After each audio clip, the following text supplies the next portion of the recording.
आम संगे एंता हो बोली के भाभी नहीं भारी आस बरगढ़ धनु जात्रा देखी जीवार लगी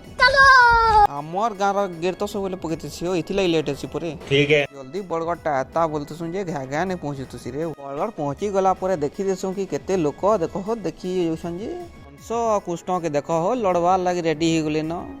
आमर मनटा मानुचे क्या बोले जासु गाड़ी पार्किंग कर देसु और लोक देखी देसु कि वाह वाह वाह वाह लोग राखो देखो हो मते के हिसाब केची दूछन जे देखो तो